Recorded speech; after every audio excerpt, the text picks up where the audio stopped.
Y claro, vi que aquello me molaba bastante porque era pura exploración. O sea, no era ir a cuevas a pasear, sino entrar en cuevas donde nadie había estado. Un pequeño error puede acabar de manera fatal. Que no te ates a la cuerda debidamente o que un anclaje salte porque no estaba debidamente colocado te puede matar. Tú pues encuentras sílex o encuentras rastros paleontológicos o también grabados o pinturas o este tipo de cosas, ¿no? A menos 1200 metros de profundidad solo salir a dar el parte o que se tengan que equipar todos los pasos necesarios para que la camilla pase si es de riesgo, pues es que eso seguramente te pone semanas de salir. La cueva, la mejor manera que está es sin que nadie entre. Ya cuando entras hay impacto, directamente. ¿Qué pasa? Que si no entras tampoco conoces. Entonces es el encontrar el equilibrio entre conocimiento con impacto de ese conocimiento.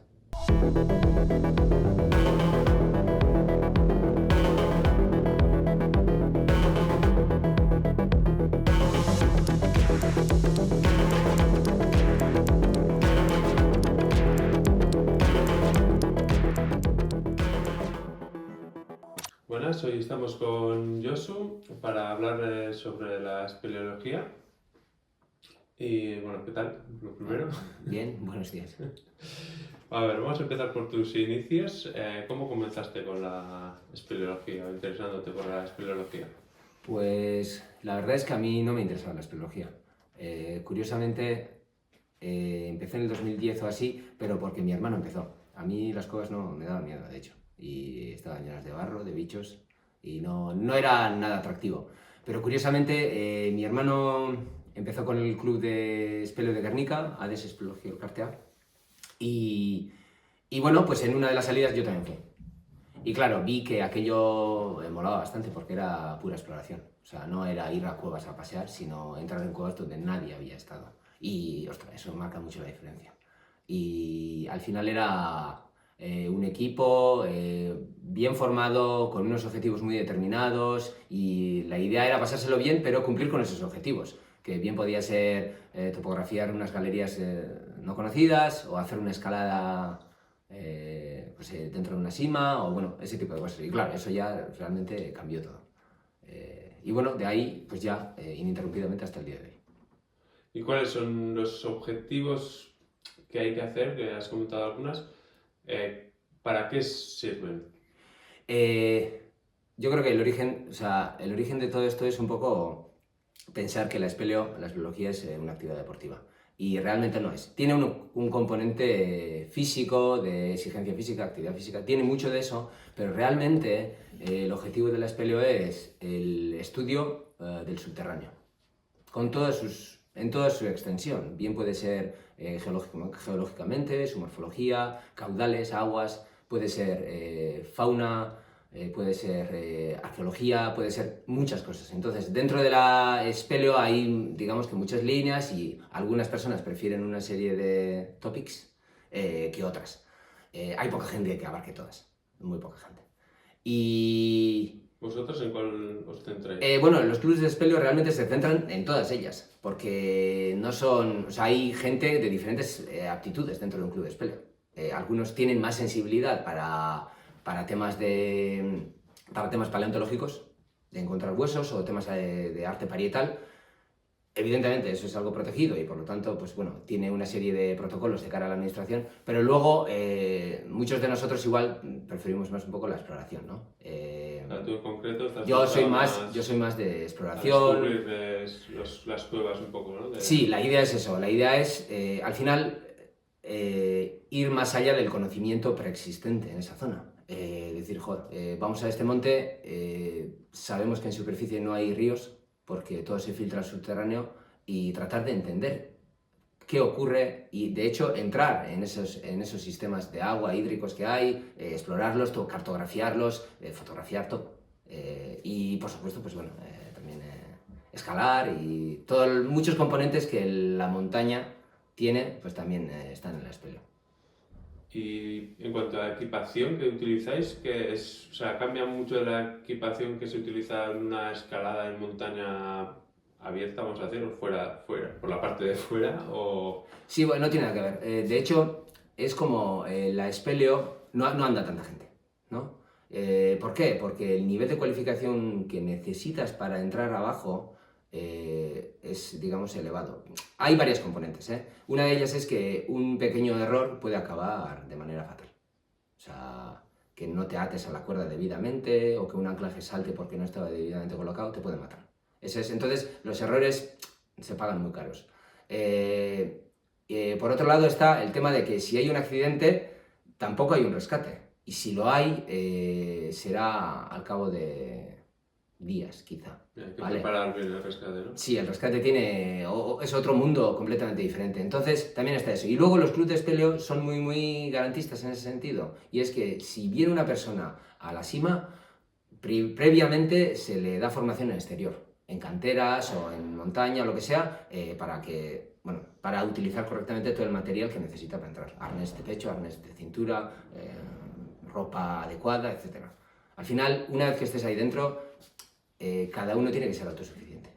A ver, uno funciona, o sea, todos los equipos funcionan colectivamente y nos cuidamos entre nosotros, pero cuando estás humaneando por la cuerda en un volado de 70-90 metros, estás tú solo.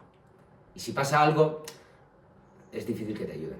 Te pueden ayudar, pero no es directo. Entonces, por eso ese tipo de cosas se evitan. Se presta mucha atención a la formación de la gente para que luego no pasen cosas. Y afortunadamente pasan pocas cosas. Y bueno, ya hablando de las cosas que pasan, ¿alguna cosa que puedas contar que haya pasado? Bueno, alguna... Sí. cosas, accidentes. Es curioso porque, como decía, pasan pocas cosas. Yo diría que cosas graves, digamos, pues que alguien se muera, no ocurren frecuentemente. De hecho, en Euskadi, en los últimos años ha habido pocos accidentes de ese nivel, ¿vale? Ha habido algún, es muy esporádico. El último pues fue en Vizcaya, hace unos años, pero no es habitual. ¿Vale? Luego muchas veces lo que ocurre es que pues igual uno se cae y se parte una pierna o se golpea la cadera o se parte un hombro o lo que sea, y eso de repente hace un eco mediático brutal porque esa persona tarda 3 días en salir de la cima, quizá, o 4 días, o hay que sacarle en camilla y luego en helicóptero y luego, entonces eso le da mucho volumen. Entonces a nosotros sí que nos han pasado algunas cosas menores. Curiosamente este año nos pasó en la expedición de verano en Pirineos, pues que un compañero cayó de una altura de 9 metros o así, y afortunadamente poco le pasó a lo que Sí, le pudo haber pasado. 9 metros aéreo, impacto contra el suelo. Encima contra la roca pulgadita. Sí, entre bloques se cayó. Y curiosamente solo le salió en el hombro. Bueno, se partió el hombro. Curioso. Y aún así, todo el festival pues tardó más de 48 horas en salir a la calle. Con un hombro... ¿Y tú estabas ahí en el rescate o...? No, yo estaba en el equipo accidentado. O sea, sí, estaba en el... Fuimos los que dimos parte a exterior y luego le ayudamos a salir. Pero entró el cuerpo del GREIM, la Guardia Civil, y el Socorro Aragonés, bueno, mucha gente. Luego nuestro propio equipo que estaba en superficie, porque al final estábamos a menos 400 metros de profundidad, cerca del primer campamento. Un poco por dar un poco de contexto, esto es como un poco el Himalaya. En esa cima en particular en Pirineos entramos 360 metros, 400 más o menos, y ahí está el primer campamento, y de ahí hasta lo más profundo, que es los 1200, sí, menos 1000, casi 1300, tenemos como 3 campamentos más. En total son 4 campamentos. Entonces cuando entramos a hacer espeleo ahí, pues entras para varios días, 5 o 6 días, y vas pasando por los diferentes campamentos para poder acceder a los sitios donde queremos explorar. Y para montar los campamentos, que hacéis como en el Himalaya, que primero se sube, se monta el primer campamento, luego se baja, se cogen las cosas, luego se sube al primero, luego al segundo, o sea, vais así montando... Afortunadamente nosotros no tenemos que aclimatar, afortunadamente. Ya, sí, en Pirineos, o sea, en Himalaya eso se hace por la necesidad de aclimatación, ¿no? Se hacen rotaciones. Aquí no, lo que pasa es que aquí el peso que puedes llevar encima, máximo, ¿qué serán? 20 kilos, muy máximo, 2 petates, y ya en esta cima yo creo que es exagerado eso, en esta cima en particular. Entonces al final tienes que bajar solo con una saca, con un petate. Uno y quizá uno ligero en la mano. Y eso te da poca opción a llevar mucho material. Entonces los bivacs que tenemos instalados en el subterráneo son ya de años atrás, que los hemos ido colocando y bueno, haciendo mantenimiento, limpiándolos, etc. Y bueno, pues ya los tenemos colocados permanentemente porque si no sería inviable En cada año que vamos sería inviable tener que montar todo aquello. ¿Cuál es la mayor profundidad que has bajado en una cueva? Pues en esta cima. Que no, yo creo que es menos 1270 o algo así. Es donde está el primer sifón, donde ya en la cueva no puedes continuar si no es buceando. Luego, curiosamente, buceas y luego otra vez sales Pero no al lo has aire hecho. libre. No, eso ya es para otra gente. El espelobuceo ya es... O sea, ahí no entráis vosotros. No, bueno, hay gente, pero en nuestra expedición no en particular. Y luego también, una vez más, es otra cosa muy diferente, porque ya tienes que llevar botellas, todo el material necesario para bucear. ¿A dónde ir? A menos 1200, donde es que está a 2 días de la calle o 3 días de la calle. O sea, es una locura ya. Bajar todas las bombonas, con todo el peso. Sí, bajar todas esas botellas ahí, todo el material necesario, solo para que una persona bucee o 2 personas buceen allí abajo. Quiero decir, implica un esfuerzo tan exagerado que en este momento estamos explorando más las galerías que están remontando ríos arriba y así, y extendiendo el desarrollo que se conocía. En el 1989 así se conocían como, hablo de memoria, pero unos 13 kilómetros, y a día de hoy vamos en 34 o así. Así que, y sigue ampliando, y todavía sigue. Lo que pasa es que para llegar a las puntas hace falta 3 días, y el nivel de exposición y aislamiento que tienes en esas puntas ya empieza a pesar. O sea, mucha gente que te dice, jo, es que para mí aquello está lejos. O sea, mucha gente físicamente igual podría acceder y te dice, uff, no. Ya, porque al final la espeleología tiene mucho mental, ¿no? Porque ahí estás todo el día a oscuras, tiene que ser un poco duro. Yo creo que en esos sitios, por ejemplo, en esta zona que estamos, en Mutriku, nuestro karst, hay bajas menos 120, 130, como mucho estás a 3-4 horas de la calle, 3-4 horas, hablamos en términos de horas, ¿no? Y bueno, si pasa algo también sabes que el aviso lo daremos en 3-4, alguien saldrá, podrá venir todo el equipo del Espeleosocorro Vasco en un día, te sacaremos, vale. Pero a menos 1200 metros de profundidad, solo salir a dar el parte o que se tengan que equipar todos los pasos necesarios para que la camilla pase si es de riesgo, o que incluso algunas estrecheces que hay seguramente se tendrán que volar para que la camilla pase porque tal cual no entra, pues es que eso seguramente te pone a semanas de salir. Pues 1 semana, 2 semanas quizá. Y claro, en 1 semana, 2 semanas un accidente, una lesión leve se vuelve grave, incluso mortal. Entonces, ese tipo de cosas, ya la cabeza estás diciendo, uff, ¿dónde estoy? El nivel de exposición, aislamiento, no es tanto la oscuridad, porque al final comes bien, estás haciendo lo que te encanta, que es explorar, y en ese sentido no tienes pegas. El problema está muchas veces en, si tienes familia, Si pasa todavía algo Y en cuanto a comunicación con el exterior, o sea, cuando estás a tanta profundidad, no hay posibilidad de comunicarse con algún... Antiguamente lo que se hacía era extender cable. Se extendía cable directamente por toda la cima y luego se pinchaba con unos aparatos y al final funcionaba más como una radio. Vale, más o menos. Antiguamente se hacía y a día de hoy también se hace todavía. Es el mecanismo más fiable. Sabes que te va a funcionar, si el cable no se aparta, además suelen ser cables duros, así que funciona. Lo que pasa es que tú no puedes extender durante 8 kilómetros cable. Es una locura. No hay cable. No quieres hacer eso. Entonces, a día de hoy, lo que se hace es se utiliza un sistema inalámbrico. Hay varios, existen varios. Nosotros utilizamos el del Espeleosocorro francés, que lo que te permite es comunicarte de manera inalámbrica. Tú pones el aparato con sus cableados bajo tierra, donde estás, pues por ejemplo en el bivac, en el campamento que tienes, y luego en superficie hacen lo mismo. Tratan de hacerlo justo encima de donde estás en el subterráneo, ¿vale? O sea, no por donde has entrado, porque tú entras pero te desplazas en el interior.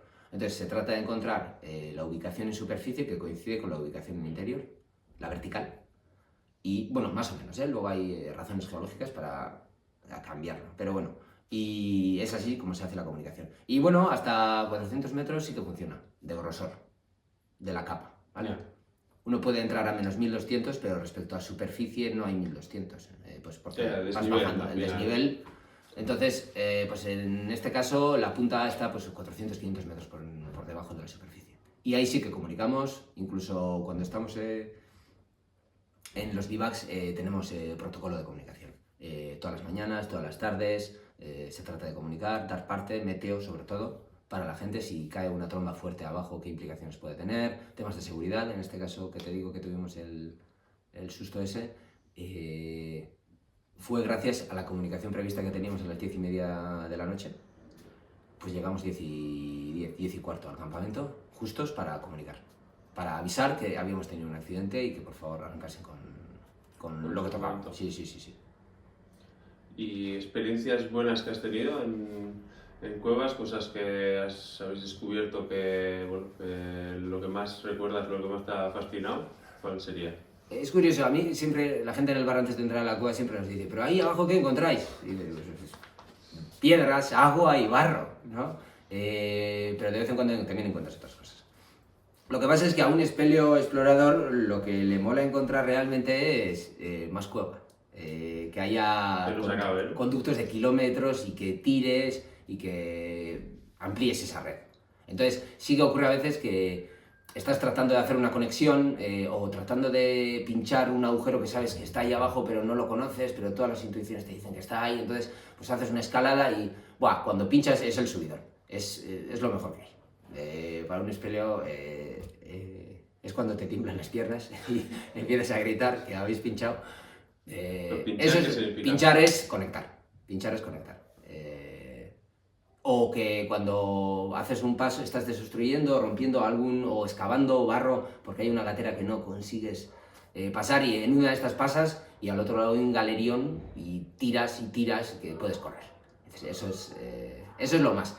Otras veces, para gente que no está en de exploración pero también tiene sus cosas, pues sí que encuentras quizá huesos o sílex. ¿Qué es sílex? Joder, tampoco soy un experto, pero sílex es piedra labrada que se utilizaba como herramienta en el Paleolítico para pues, cortar carne, sílex, es eso. Normalmente suelen ser cantos que se parten y generan filos con aristas muy cortantes. Sí. Corta bien, corta muy bien, o sea, te puedes cortar. Y pues encuentras sílex o encuentras rastros paleontológicos o también grabados o pinturas o este tipo de cosas, ¿no? Claro, eso, pues bueno, para el que le gusta. Lo que pasa es que eso también tiene otras variantes, ¿no? Si encuentras patrimonio, y eso ya es patrimonio humano, digamos, hay que dar parte. Y eso arranca otro tipo de cadenas,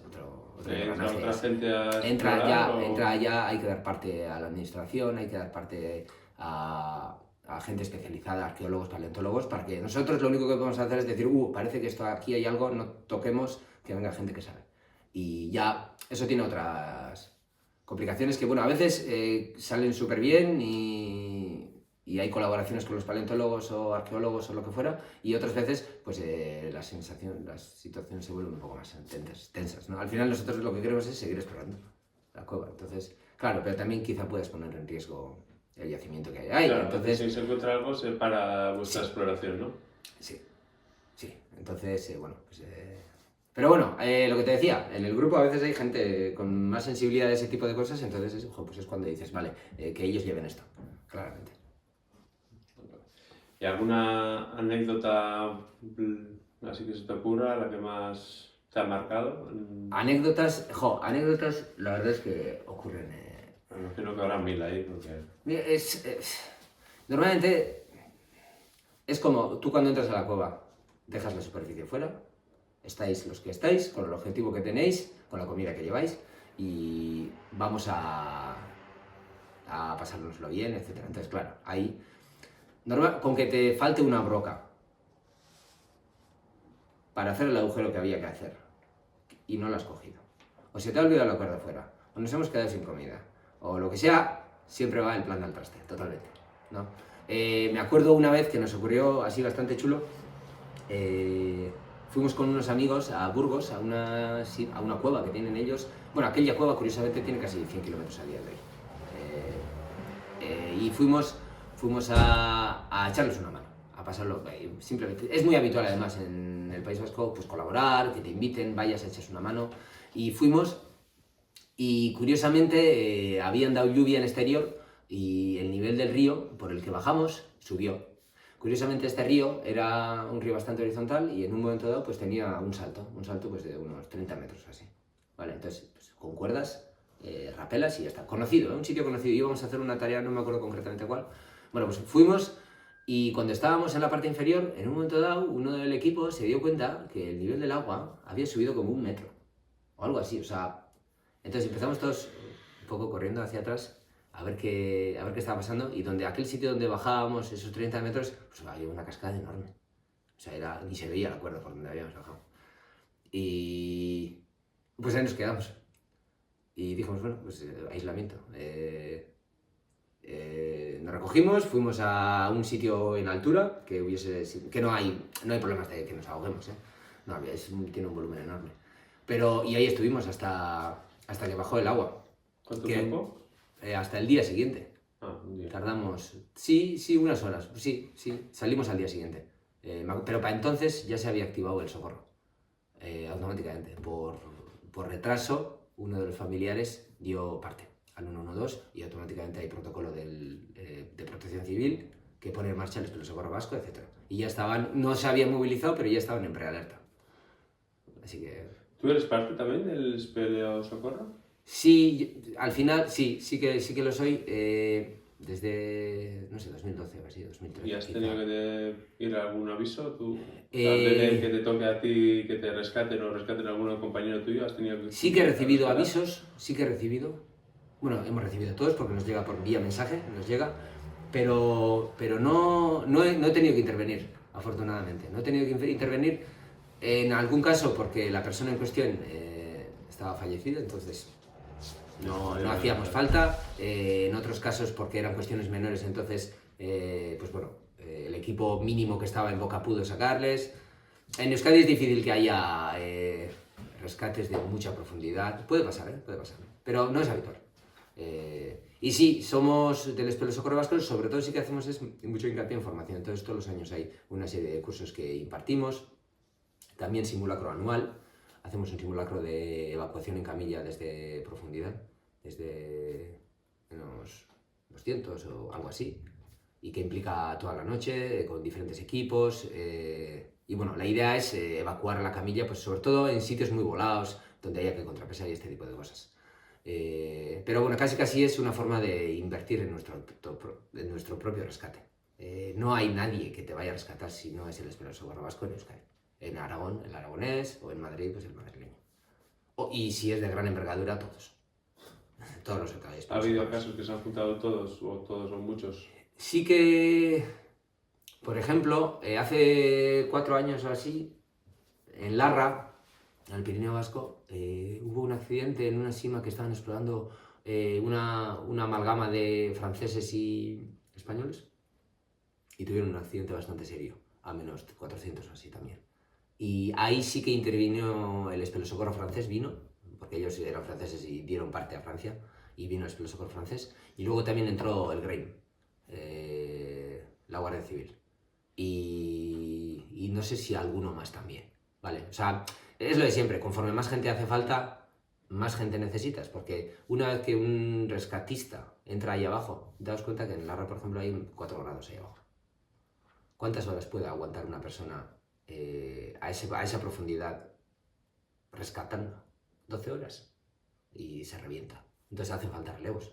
Entonces claro, un rescate que lleve, imaginaos, 5 días, pues requiere una cantidad de gente, de relevos continuos, suministro, logística, o sea, es una locura O sea, en un rescate grande siempre decíamos, ¿no? Tú necesitas gente que rescate y luego gente que alimente a los rescatistas. Y gente que dé suministro y conforme necesiten material, pasen ese material. Gente que rompa los pasos estrechos. O sea, normalmente no tratamos de pensar en eso. Normalmente lo que hacemos es formarnos, mucha cautela en interior, todo con cabeza, sin tonterías, y luego que no pase nada. Procurar cruzar los dedos, sí. Y disfrutar del espeleo, que es lo que importa. ¿Cuánta comida soléis llevar? Bueno, si os quedáis atrapados o así, supongo que llevaréis más comida de la necesaria por si hay algún imprevisto. Eso depende del espeleo. Habitualmente, tú, por ejemplo, cuando estamos hablando en términos de... Es muy diferente el espeleo local que campaña o expedición, ¿vale? Es como ir a un monte pequeño, pues aquí a Lamboto o lo que sea, que ir a subir el Nanga Parbat. No tiene nada que ver, ¿no? Entonces, aquí en esta zona, pues metes cualquier cosa, porque lo puedes llevar, sabes que no es mucha comida. Y luego cuando vas en expedición para 5 o 6 días, ahí tienes que llevar mucha comida, que sea efectiva y no pese mucho, y que te quepa en la bolsa. Entonces, hubo una época que al principio empezaron con temas de comida liofilizada y este tipo de cosas, pues que la verdad es que daba aquello... Sí, ibas a gusto ya. Nosotros cuando llevamos una lata de fabada ahí abajo y la gente sabe que va a cenar fabada con chorizo, morcilla, lo que sea, la alegría es otra en la cueva. La gente va con otras ganas, con otra y dices, vale, bueno, aquí abajo morirme de hambre no voy a hacer. A mí ya me pasó una vez que gané peso en la campaña. De toda la carnaza que se come ahí abajo, de toda la fritanga, O sea, quiero decir, la comida se pone. ¿Y hacéis fuegos ahí? Llevas hornillo. Hornillo. O sea, adentro un bivac, imaginaos que es como un cubo como de papel albal, no es papel albal, es manta reflexivo. Bueno, ni es manta reflexivo, hoy en día es tela. Pero bueno, es así como plateado, un cubo de 2x2, ¿vale? Con 1,5 de alto, que ponemos esterillas en el suelo, aislamos esterillas, sacos, y ahí enciendes un hornillo, y con 2 hornillos o un hornillo y 4 personas estás a 20 grados, y fuera estás a 4. ¿Vale? Entonces el confort es máximo. Si llevas un poco de vicio, Ya pues está, ya ya tienes todo, ¿no? la gente ni quiere salir. Algunos dicen a mí, conforme si me bajan tabaco, sigo aquí abajo. O sea, no tengo problemas en seguir aquí abajo. Y la comida es uno de los componentes. Ayuda mentalmente. No es lo mismo comer barritas que comer jamón. No tiene sentido. Lomo o pasta de sobre, pues ¿qué quieres que te diga? Lomo está mejor. Y de hecho, para funcionar dentro necesitas, al final quemarás alrededor de... Es que depende, pero estarás quemando el triple de lo que quemarías en el exterior. Entonces, ¿Solo estando, dices, o por todo el deporte? Por toda la actividad, ¿no? Hay ir... Que te dicen, oye, trae agua del río, trae agua, pero trae agua implica, bajas un rampón ahí hasta abajo del río, coges agua, vuelves a subir. Todas las actividades más sencillas tienen un coste. Y luego está el tema de la temperatura. Estás a 3 grados y eso también te va consumiendo. Entonces al final siempre pierdes peso y hay que reponer. Entonces, lo de siempre. Luego lo que pasa es que estás en exterior, cuando estás preparando toda la comida y todo el material que tienes que llevar, todos los taladros, cuerdas, todo el hierro, y la comida, dices, todo no me cabe. Entonces, o meto más cuerda o meto más comida. Entonces siempre hay algunos que prefieren meter más comida y otros más cuerda. Entonces siempre está, bueno, pues quitamos esta lata y metemos esa cuerda. Al final es el peso que puedes llevar contigo. Si te quedas aislado, pues bueno, pues racionas. Normalmente la comida sobra, ahí abajo. Hay comida de sobra. Sí, hay que llevar, ¿no? Un poco de sobra por si acaso, porque hay que estar más de lo esperado. Sí, normalmente... Y se lleva vicio para que estés confortable y que puedas extender eso al máximo. Y luego, si hay un susto, también tienes reservas. Y en cuanto a la preservación de las cuevas cuando bajáis, porque bueno, imagino que al final vais pues poniendo todo el material, pues, taladrar para que... ¿Cómo hacéis como el equilibrio de preservar, pero también poder ir descubriendo? Es una pregunta muy interesante esa. La cueva, de la mejor manera que está, es sin que nadie entre. Ya cuando entras hay impacto, directamente. ¿Qué pasa? Que si no entras tampoco conoces. Entonces es el encontrar el equilibrio entre conocimiento con impacto de ese conocimiento. Y es bastante... Claro, mantener el equilibrio... A veces el equilibrio... Nos ha pasado recientemente aquí, además, hablando entre nosotros, decíamos... esta zona, curiosamente, está llena de estalactitas. Está llena.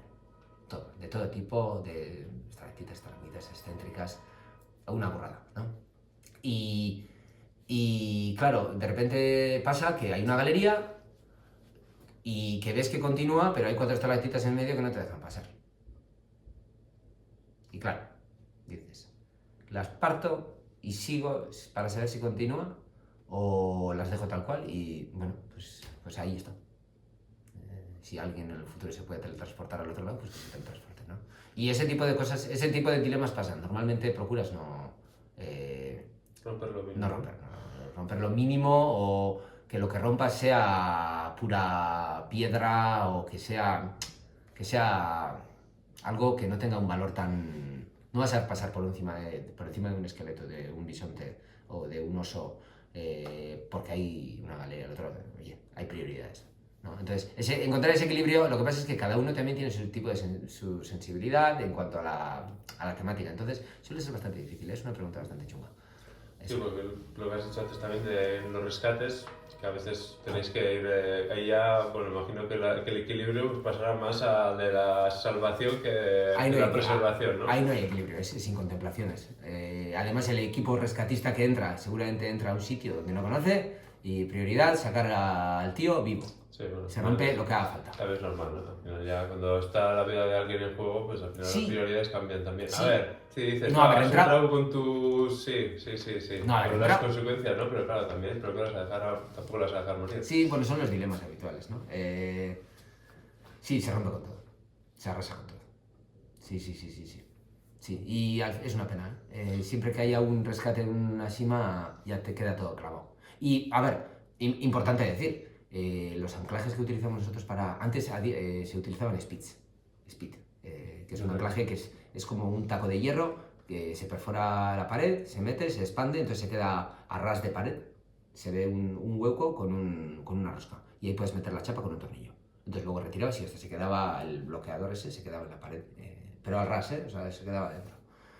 A día de hoy utilizamos otro tipo de material, también se utiliza el speed, pero utilizamos más multimontis o otro tipo de productos que son como unos tirafondos de piedra. Tú metes, pero luego cuando te sales, lo puedes quitar, se queda el agujero, pero no dejas el hierro. ¿Vale? Entonces, hoy en día se va así. Y luego también la conciencia, por ejemplo, antes se utilizaba el carburo y hay muchas simas conocidas que verás el residuo que genera el carburo una vez utilizado para hacer llama en la frontal, luego aquello se descarburaba. O sea, se quitaba el residuo y era un clásico echarla al agua. O tirarla se llevaban bolsas, pero hay muchas simas que verás que hay. Entonces hoy en día vas con luz eléctrica, con baterías. Entonces, en ese tipo de cosas, o antes la basura, pues la gente era mucho más laxa. Estoy hablando de hace 20 años, 30 años, ¿vale? Hoy en día todo lo que entra sale, todo, sin excepciones, y ya está. O sea, no se deja nada y cuando se acaba una campaña se retira todo, chapas, todo, se deja intacto. Es como un agujero quedará para anclar y eso, pero... Se quedarán esos agujeros de taladro en la pared, pero limpio. No hay, en principio, impacto mínimo, es lo que hay que procurar. Es que si no, ¿para qué entras? Sí. Para intentar descubrir, pero con mínimo impacto, ¿no? Mínimo impacto, y así tiene que ser. Primero, esto es material del Socorro Vasco que nos ceden a la campaña de verano de Larra, pues para que podamos utilizar el sistema de comunicaciones por seguridad, para dar parte de un accidente que hayamos tenido o lo que sea, ¿no? Sin esto no podríamos hacer la campaña. Entonces, esto es justo el kit imprescindible que lleva cada equipo a cada vivac, ¿vale? Entonces, que consta básicamente del aparato de comunicaciones. Tampoco soy un experto en saber cómo funciona esto, pero bueno, con su batería, y lo que se hace es se le enganchan, se conectan dos electrodos, que son estos dos, cada uno tiene 40 metros de extensión, entonces se extienden 40 metros en cada dirección estos electrodos, y luego esta malla es la que se pone en el barro o en el agua o en la roca, y es la que ambas juntas conectadas a este aparato conectan a través de la tierra y emiten onda. Y en superficie hay otro aparato igual, que es la que hace receptor y también a su vez emisor. Y luego, pues bueno, el típico petete para hablar. Y esto es material imprescindible a día de hoy para bajar a 3 días de la calle. Este es el que has dicho que se ponía arriba uno y abajo otro y que hacen la conexión, ¿no? Eso no es luego hay el otro que es el cable directo que... Sí, y es curioso, el otro día estuve hablando con la persona que se encarga de preparar este material y decía, que él siempre había prestado mucha atención a cómo había que poner esto en el interior, ¿no? La preocupación siempre era un poco la geología, porque claro, necesitas 80 metros rectos, 40 y 40, necesitas 80, y claro, 80 metros rectos en una cueva es difícil encontrar, ¿no? Y él prestaba mucha atención a eso y luego decía, pero luego realmente en el subterráneo una vez que consigues ponerlo no cambia nada, en superficie te pasa un rebaño de ovejas y te salta todo.